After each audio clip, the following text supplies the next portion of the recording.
crowd can taste it. I assume Fnatic the same, but let's take a moment and let's focus in on Kayle. This is the first time that we've seen her in the LEC. She has been played over in the LPL as well as the LCK, two mixed bags of success. And the key thing that you need to understand with this champion is that she is gated by levels. So much of her power comes with her passive at level 6, level 11, and level 16. You can keep track of it. When she's got a lot of wings, she is absolutely terrifying. But the key distinction to make is, while in most games it's level 1, 6, 11, 16, when you take Kleptomancy, there's a very, very low % chance that you can roll the elixir of skill. Her passive actually states it's not what level you are, it's how many skill points you have invested. So Nemesis with the Kleptomancy wants to get that elixir of skill so he can get his true damage on every auto attack at level 15 or become ranged at level 10, and that's what is so strong about this combo. And you can see the pattern here in the bottom corner of your screen. Of course, the longer Kayle stays in combat, the more attack speed she gets. Level 1, yeah, not too scary. It gets a little scarier at level 6, and by the time you get to level 11, once you are a ranged champion, truly terrifying. Level 16, the final breakpoint is murder. And That's the only way to describe it. The magic number that you're looking for is 5. She needs 5. Now, a lot of people will take Conqueror on Kayle in solo queue because they like the idea of you stack up the Conqueror when you start stacking up all of those auto attacks, get that attack speed, get that splash damage, get that true damage. But the crit build is what I expect to come out from Nemesis here, because you can actually crit on the true damage splash. Exactly. Typically what you see the Kayles go for in their build path is very similar to a Corki, where you go for the first item, Trinity Force, just because basically everything on that item she appreciates. It's 20% CDR, which is very important for proccing your E multiple times in fights, but also attack speed, the Sheen proc, valuable as well, and the Phage just keep running and keep people inside of your auto attack range. And then you go into the crit with the Rapid Fire Cannon and the Infinity Edge. And the other really important thing, and I've seen this happen a lot in solo queue, your ultimate is not there to make you Tryndamere. You cannot, you're locked out of your auto attack when you're in the ultimate. It's to put onto your tank someone like a Sion and let them engage and be invulnerable, and then to start stacking up all of your power. Well, as we focus on the Kayle, we'll wait till she has a few more levels under her belt to get back on the topic. For now, Jiizuke doing what he can to keep pressure up in this lane. You can see a very heal-centric build coming in from Jiizuke. Has both the fleet footwork as well as domination secondary for some additional healing. Mowgli doing what he can to keep this lane pushing forward, and one of the first times we've seen Mowgli not immediately playing around the top side of the map. Instead, playing to sort of counteract the enemy jungler. Broxah was briefly spotted on a ward placed in the river. You can see the debris right there, and Mowgli instead says, I'm going to come to the bottom side. I know Broxah cleared his whole red side, and maybe look for some pressure on the mid lane, because Nemesis is out of mana. It has to play very far back in this lane. Yasuo has the ability to engage on him very quickly, and that can make it difficult, especially when he's running the teleport up against Jiizuke's Ignite. Jiizuke, of course, getting an early level advantage could be huge. It has the tornado now stacked up, flashing backwards, use the tornado for the double knockup. Now needs to dash through. Jiizuke looking for another creep to get out the wind wall. Not going to be useful. First blood dropping for Broxah. Yeah, Jiizuke actually did play that well once the engage came in, but bottom lane's going very aggressive, getting heated. Jiizuke had to flash before Broxah pulled off his flash. He was able to do it and bait the summoner out of Broxah, but unfortunately not able to create enough distance to survive. And now, of course, the Kayle, even more terrifying. The longer she gets to spend in this lane, the more experience she can get, the stronger she's going to get, and faster. Accelerating that timeline is a terrifying prospect, but for now, it's Attila who has to be scared, flashing away from the boomerang blade of Rekkles, and already Vitality's bot lane not off to a great start. Just playing that one on a knife edge, very well done from Jactroll to keep Attila alive, but if he didn't flash, that's Rekkles proccing the Winter's Bite and then connecting probably twice with the boomerang blank. He would have deleted Attila. Yeah, and the Fnatic bottom lane using so many summoners to make that happen and really putting the pressure down on towards Attila. There's only the exhaust up on the side of Hylissang, but Attila can use the TP to just get back into lane and ignore the damage he just took in the trade. And that's why you see the confidence from Rekkles and Hilly to play that so aggressively, knowing that they have that battle summoner of the heal kind of in the back pocket versus the TP. They can stay more into these extended all-in fights. Now notice Mowgli picked up the Predator Boots on his first back and actually just popped them very early on while he was in his jungle, potentially looking for a play around the bottom lane. But actually, more importantly, this is something we see when you take it a little bit slower out of the jungle, just to get him onto the map faster so he can clear away the camps, and knowing he probably wasn't going to use that anyways with how much pressure his bottom lane was taking.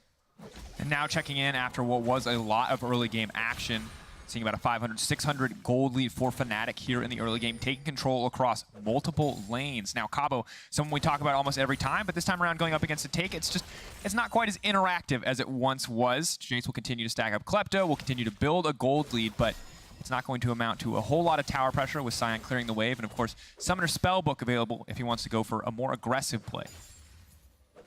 think it's also making sure that he has more access to not just summoner spell options, but having that flash available more often than not, having lower cooldowns on the summoner. Kind of interesting that he didn't go for something like Grass. Yeah, not having the grass, can't really proc it relatively easily in that lane. Not against Oh Jayce. my goodness. Hook landing, multiple points of action on the map. We've got our eyes on Cabochard. Knockup is going to come down, and Bwipo grabbing the kill after being ignored for 2 games. This time he's getting a bit of attention. But that's what you can do on the Rek'Sai. He loops around, not seen by the control ward that Cabochard had put down. And this top lane pick is so strong in the 1v1, but so susceptible to ganks. And because he used the TP earlier, he's going to miss out on an entire minion wave. This is brutal. I mean, but the big winner is Mowgli. The fact that this is a level 5 Gragas that now gets pretty much a whole wave to himself in the experience means he's that much closer to level 6, and that's going to be the big unlock point for Jiizuke. So we'll see if Vitality, in the long run, can do something with this. Yeah, because the mid-jungle 2v2 is very important on the side of Vitality. That being said, Broxah has already hit level 6 of his own, and just clearing away wards inside of the river can maybe look to pressure on towards this bottom lane that was previously pushing up, or make a play on the red buff. He saw the timer on the respawn and knows that he is so strong in any fights around this buff and inside the jungle. Ooh, and just a difficult spot right now for the Vitality bot lane as well. Jiizuke now trying to extend the play. Of course, ultimate is up and available for Nemesis, but the tornado is going to miss, and Bwipo is on the way down, ready to make a play if necessary. No ultimate available, though, does mean he has to back off. Jiizuke still feeling confident, of course, in this lane matchup. Kayle a little bit more terrifying at level 6 if she can get to the max stacks, but hold that thought because Attila has died on the bottom side. Huge confidence play coming with the Fnatic bot lane. We're going to need a replay of that one. Yeah, that was just a straight 2-man tower dive right there, and Fnatic had hardly any summoner spells. It was just an exhaust there to lock down Attila, and now with Jactroll having nowhere to go in the bottom lane, he walked mid lane, was maybe looking for a play, but can't make it happen, and Vitality come up with nothing. Jactroll looking for the hook, is going to find it. This could be huge now, knocking him back. The chain CC has to be perfect if they want to deny the ultimate. Kayle comes down, Divine Judgment, knocked back. A beautiful flash from Nemesis to take him to safety. Yeah, that's the flash that saves his life right there. Good roam from Jactroll. I like the fact that he's got eyes, that he's trying to make something happen for Jiizuke, but frankly, because Attila died in this bottom lane 2v1, because Cabochard has also died in his lane, there's just no options for Mowgli and how he wants to attack the map. Yeah, that was actually really poorly played from Attila. He stayed for the zap right next to a melee minion, which meant that Braum can just leap on forward, and without a flash on the Jinx, there's absolutely nowhere that champion can go. A massive mistake again here from Vitality, who continue to be punished just as an individual member. And for so long last year, it felt like individual prowess was the story of Vitality, making these big plays, finding these impossible 2v1 outplays. We saw it in Jiizuke's rise, and this year, in this playoff match, the story thus far in all 3 of our games has been individual mechanical mistakes, and it's a shame to see from a team that was for so long at the top of the table. I mean, it's just devastating to see Vitality continue to crumble like this. Hopefully, with the time that they've spent in the league, you know, maybe you see some more of that maturity coming out of what is a very young squad still, and rally themselves in this final game to put up a fight against Fnatic. Because these first 2 games, you know, some light spots, especially in the early game, have frankly just felt like you're watching Vitality lose the game. It's been tough because Vitality have constantly played well early on, but then faltered, and now they're not actually finding those practice plays. They need Mowgli to make this play happen. There's no flash, no ultimate on Nemesis. All it takes is one ultimate, but Mowgli does not have that spell available. And when you look at the Fnatic team and you see all that scaling on the other side, you feel like the clock is always ticking, and you need to force. Good news, of course, is that Cabochard gets closer and closer to the Black Cleaver. Huge item break point for the Jayce on the top side up against the Sion. Mowgli now stepping over, but he's going to walk face first into Broxah. Will get spotted out here, can try to steal a camp away, but Broxah's going to win the Smite War, and for now they're just going to set their sights on tower plating. Bwipo with no mana means that they can push up pretty comfortably on that top side. No mana on Bwipo, and also Jiizuke with massive priority here, walking in towards this Fnatic jungle. And there's so many control wards actually to set up this movement to buy Cabochard time to chip away at the turret plates. You can see Jiizuke doesn't actually lose anything for this play because no minions were lost. The wave had been pushed very easily by him, and it gives him that opportunity to get a big win for the top side of the map. Now we check in on the itemization. However, I mentioned Black Cleaver earlier. Bwipo going for the Righteous Glory, but most importantly, the Kayle, a new champion for many of our viewers, for us as well, and competitive. We do see the Blade of the Rune King appears to be the first itemization choice.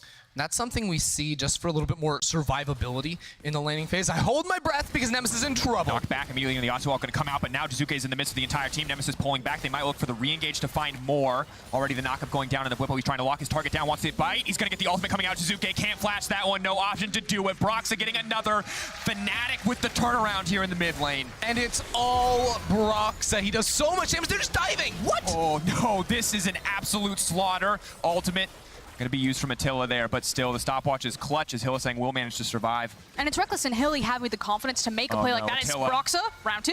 Is he going to go for anything else? Bye-bye.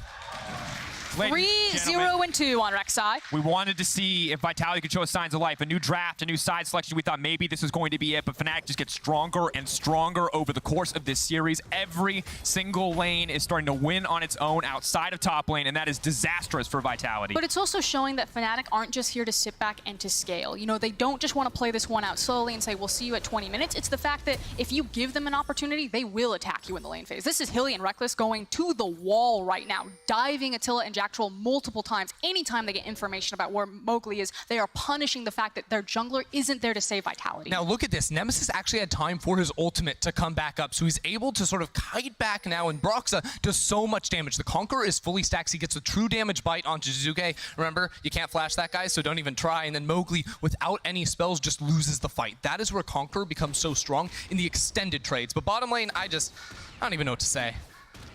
I mean, great use of the stopwatch. Jactroll found the flay, so maybe they're assuming, okay, we're under the tower anyway, we're taking it, we have to go all in, and they've got the stopwatch so you can look for the dive. This is just the cherry on top. And the thing that a lot of people forget about is just the sheer amount of burst damage that Sivir can have if you tank the full Boomerang Blade, but now, gonna move forward, they're trying to back off, and it looks like at the end of the day, Bwipo may give his life, but they used Rift Channel there in that exchange, and the channel was canceled, so Bwipo's going to go down, but trades his life for that cooldown, can clear the wave with the zombie form of Sion as well, and Vitality cannot be happy with that exchange. And now it's a race of who's going to get the first tower, but it's Fnatic with a very healthy lead. Rekkles, you can see, standing behind the tower, waiting for the minion wave, and it will be Fnatic who strike first.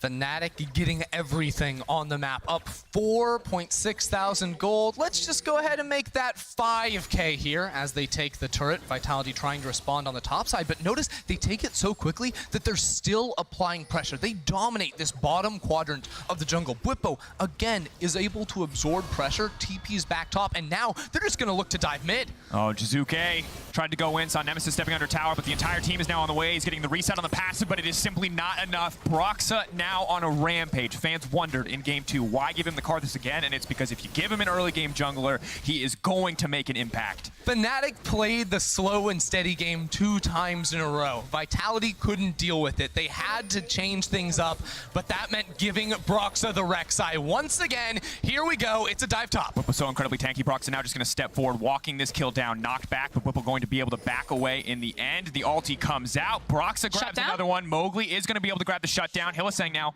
caught under the tower. Mowgli going to do what he can to delete this wave, but they're stepping forward to grab a bit more. Broxah unstoppable. 3 stacks, looking for the 4th, but we're going to try to step forward, the flash forward to keep it going. They don't really have the damage for this one, but Hylissang just hits him with it anyway. Calm down, buddy. You're not getting that kill.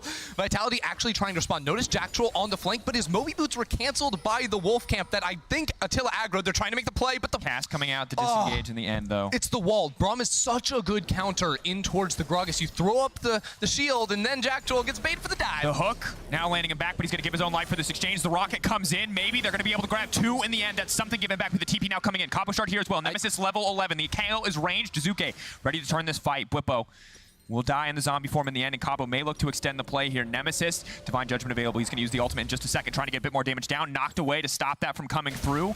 And Vitality desperate to extend this play to get a little bit more here. The only devastating thing is the fact that it was Mowgli that picked up that double kill right there. This could be a completely different game if it's Jinx that's getting those big kills and is able to snowball herself into the Infinity Edge. I agree with you 100%, but if there has been a player on Vitality that has consistently been performing well this series, it has been Mowgli. His early games have been good. He's finally on a champion that is dealing damage. I say, yes, it's not ideal, but give him what you have. He now has the Sork Shoes as well as the Runic Echoes. Deal some damage, blow people up with the Gragas Yasuo combo. That's all you've got. And now we take a look at those turret plates, and this tells you the story of the early game. 11-4, so much gold in the pocket of Fnatic, massive lead, but Honestly, that is just sad. You know you're going to die for that play, but it's a huge difference maker. Stops a lot of gold going to the pocket, and this is a very fed Rek'Sai. Yeah, but notice Cabochard actually plays this well. He flashes away from the knockup. He's still going to get caught out here at the end, but it means Broxah has to tank way too much. Shutdown goes on over to Mowgli on top of the double kill he got later on, so he's actually very, very fed at the moment. Just not when you see that Fnatic have taken all the other plates on the other side of the rift. There's that wolf camp you were talking about. That means that Jactroll can't get there in time. Does manage to get it, but it means that he has to tank the tower aggro, which means that they're able to trade at least 1 for 2. Yeah, it's a pretty big difference maker, because if that fight just happens a little bit over towards the left, you can make it happen. But Fnatic, they've been making it happen all game. And Nemesis now continuing to push forward. Maybe look for a little bit more damage here once 5 stacks get kicked off. The knockup now going to come through. Windwall going to block everything, but Nemesis just walks right past it and finds his kill. Absolutely brutal.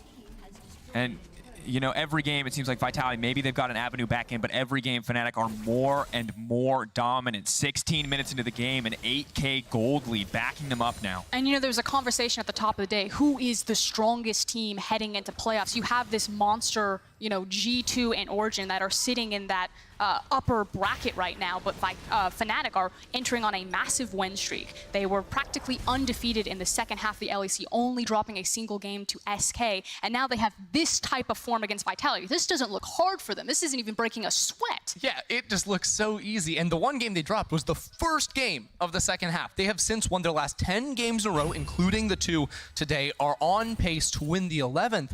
And you wonder, this team can play late game, they can play early game.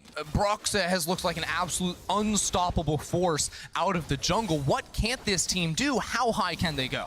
Bwipo, though, now in trouble. Kayle now coming down. Ultimate could just be used on Bwipo to keep him alive, and it will be. Cabochard now going to find himself in trouble. The stacks are going to come in for the Kayle. Once he gets those flame waves, it's going to be so much harder. You can see Mowgli taking so much damage in the exchange, and the On the Hunt has been used. Predator, I don't know if it's going to be enough. Hylissang throws out the ultimate. No trains for Mowgli. If he steps back, he dies. If he steps forward, he gets hit. Now trying to run as Broxah flashes forward, gives the kill to Rekkles, goes under, comes right back up, and Nemesis on a rampage. Fnatic are just going to keep pushing right here. They have minion waves. Vitality just look completely out of sorts. They try to once again bully Bwipo in the silent, but Fnatic are having absolutely none of it. And it was the credit to make sure that when they approached the tower that they grabbed the aggro instead of the minion wave, which I believe only had 2 minions on it, so that they could push through like this. Now they've got the full minion wave very fresh behind them, and it's the difference between not getting a tower and getting an inhib tower on that decision to just say, I've got the aggro, guys. Look, Fnatic's early game in the second half of the split was so good. Spearheaded by Broxah, they actually had more impressive stats